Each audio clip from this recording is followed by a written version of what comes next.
Thank you for joining Wars of the Roses. And this is Mysticism and Oriental Religions Part 2 by Ralph M. Lewis, FRC. An article taken from Rosicrucian Digest, Volume 18, Number 10, November 1940. Mysticism and Oriental Religions, Part 2 by Ralph M. Lewis, FRC. Another of the great religions of the East and of the world, and in fact exceeding in numbers Mohammedanism, is Buddhism. Buddhism throughout the world has 500 million followers. For years, all we could know of the Buddhistic religion came to us through the Pali and Sanskrit languages and consisted mainly of fantastic and legendary tales with little fact. Scholars, in examining such literature, tried for years to determine whether Buddha was a mythical or actual character. It wasn't until within recent years that a discovery was made which supported the belief that Buddha was an actual person. Modern archaeologists discovered some 30 stone inscriptions by King Asoka, who lived about 250 BC, according to his own accounts. As pieced together, he resided in a land that had been conquered originally by Alexander the Great, and he desired to regain for his country these lands and others, and aspired therefore to be known in the history of the world as a great conqueror. He set out on a pretentious campaign, and after experiencing the horrors of war, the cruelty and suffering, he thought the reward unequal to it. He then desired instead to proclaim love and peace and be known as a man of great religious precepts and determination. And so it was his distinction at that early date to extol far and wide the life and teachings of Gautama Buddha. It is mainly from these stone inscriptions that the chronological history and accepted events of Buddha's life became known. It is related that about 563 BC, a young prince by the name of Siddhartha lived upon a great estate. In fact, the estate of his father was so extensive that his subjects comprised a state of thousands of persons. This young prince was very handsome in appearance and was sensitive to only the finer, more beautiful things of life. This was because he was virtually a prisoner in the life which he was forced to lead. He dwelt in a palace or on its grounds continually. It is said that there were 3 palaces in which he resided. One, the palace of the hot season. This was in the mountains. Another, a palace for the rainy season, and still another for the temperate months of the year. He was confined in these palaces, a prisoner forbidden to mingle with people of the world at large. All he knew of life was what he was able to perceive within the walled grounds or within the palace proper. We are further told that he was constantly protected from disease or knowledge of it, and even from circumstances of which the average individual thinks nothing. A white parasol was held over his head continually when he was in the open, and adjusted so that the sun would never fall upon his head, or so that he might not see anything that would distract him. He was surrounded by cheerful, cultivated, and learned people who were well-gowned and handsome in appearance, as himself. Even when he married, he was still confined to his palace and was still ignorant of conditions of the profane world. He was tempted to leave the palace, for he seemed to be curious to determine whether or not the great world at large was the same as his own. It is related that one day he managed to evade his attendants and servants and slip away through a gate into the world outside. In the short time that he had left the palace grounds, he experienced 4 sights which very deeply moved him. He saw a beggar, and he had never known of poverty. He saw persons ill, and he had never known of the existence of disease. He saw aged persons, and he never knew old age existed. And he came upon a funeral procession, and he had never before experienced or known of death. Returning to his palace, his days and nights were taken up with continuous meditation upon these 4 sights. He felt that they were errors and should be corrected, that the world at large should not suffer in this manner, and that something should be done to remedy it. He was not content with his life, and so he prevailed upon a close friend and companion to leave the palace with him and go forth into the world on a mission for the furtherance of humanity, a mission which he did not know how to approach. It is said that at this time his wife brought forth a handsome son, and as he stole into the chamber to look at them while they were asleep, he was torn between a desire to remain with them and what he thought his obligation to humanity. The latter was stronger, so he departed.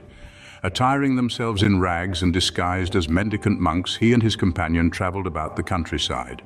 There they met some ascetics who prevailed upon the young prince to practice asceticism as a means of acquiring that knowledge or guidance for the delivery of mankind from its woe. He immediately put into practice the various methods of self-denial and self-mortification which they taught.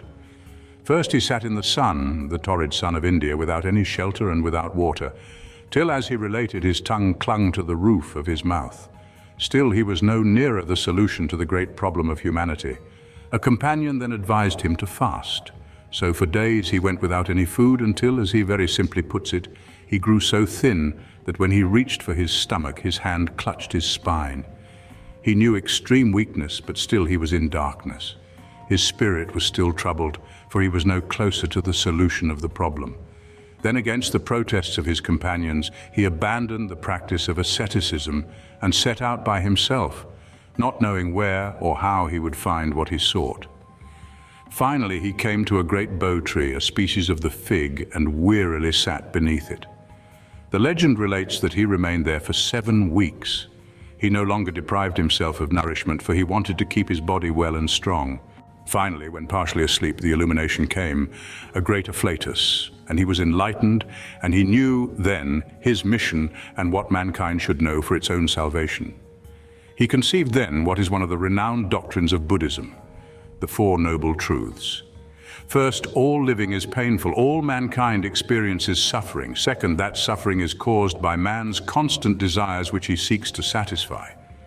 Third, that man can be relieved and released from suffering and pain and from life's misfortune by ceasing to have these desires.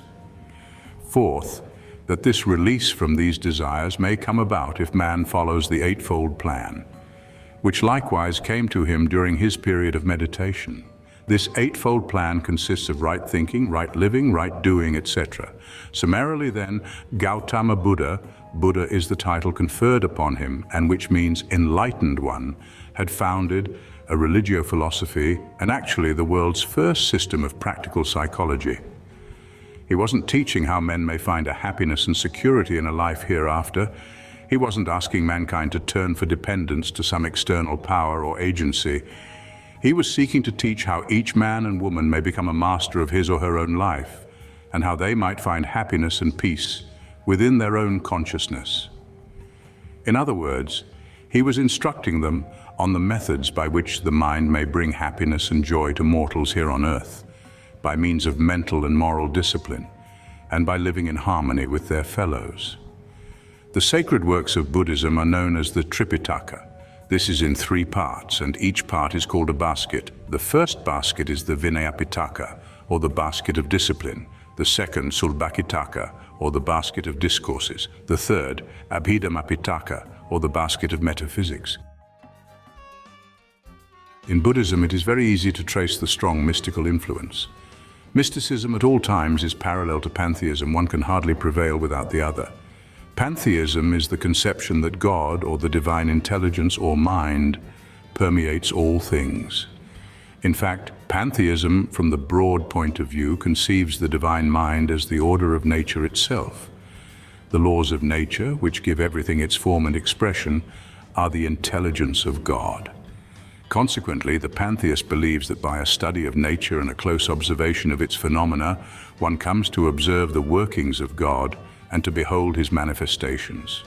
On the other hand, the mystic is not satisfied to merely look out upon nature, the wonders that surround him, or even to look upon the phenomenon of his own body as a glorious manifestation of God. He does not want to observe God, he wants to know God. He wants to have that closer communion by which he is absorbed into God's consciousness. Consequently, the mystic withdraws his consciousness from things of the world, and by attuning his objective consciousness with the consciousness of the intelligence of God, which pervades him, and which the pantheist says exists in all things, he assumes the state of oneness with God. The distinction between the mystic and the pantheist is the difference between a closer proximity of the objective consciousness to the divine. The most mystical and central doctrine of Buddhism is that of nirvana. It is also the most abstruse. In a broad sense, nirvana proclaims the deliverance of man's soul from cycles of incarnation. Nirvana, then, means an eventual deliverance from a recurring of the soul in physical form with its consequent suffering. Consequently, this deliverance is something which must be attained and earned, and is related as being beyond human conception and comprehension. The ultimate deliverance of which nirvana consists is said to be neither a state of life nor a state of death. It is a potentiality, something which can exist if there was need or cause for it, yet which doesn't have existence. The Buddhists relate it to the flame of a candle. When the flame has consumed the candle, the flame disappears. It actually hasn't been destroyed, there is naught by which it can continue to manifest. This central doctrine of nirvana may be divided into two classifications, a negative and a positive conception. The negative conception is the freedom from recurrence of the soul in earthly form. It is a negation of everything, a negation of life, a negation of death. It is a sort of nihilism. The individual annihilates himself, his soul, existence, and being. Not that they have been destroyed, but that they are in a suspended state. The positive conception, which is greatly inconsistent with the former, is that nirvana is a happy state, a condition of supreme pleasure which the human will come to enjoy and which must be sought. Yet if there is no soul which dwells in an afterlife, and if there is no life and no death, what then can experience that extreme pleasure and happiness? And where? In contrast with the supreme nirvana, which Buddhists proclaim may not be experienced until many lives have passed, there are the earthly nirvanas which can be experienced in each life, perhaps many times, and which the Buddhist earnestly seeks. These earthly nirvanas are progressive. The more there are, the more successful one becomes in approaching the ultimate and final nirvana. These earthly nirvanas are periods of bliss and imperturbability, when for the moment the human transcends all earthly experiences, such as strife, pain, and suffering, and is in a sort of suspended animation of extreme ecstasy.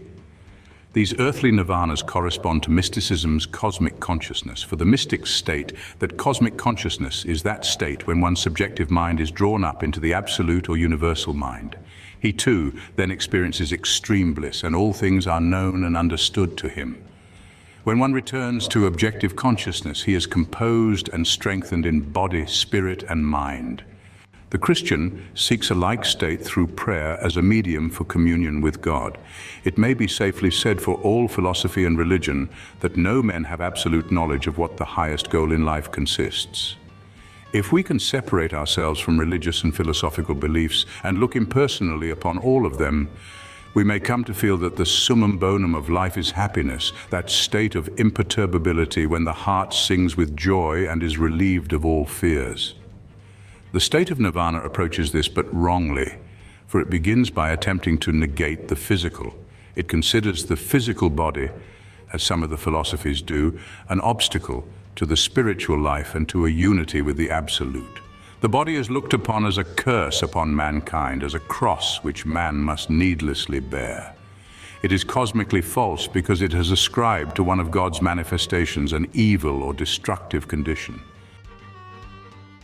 Thank you for watching, and please don't forget to share, like, subscribe, and comment. And if you can, please consider donating to Wars of the Roses. Links to PayPal and Patreon are in the description. Thank you so very much.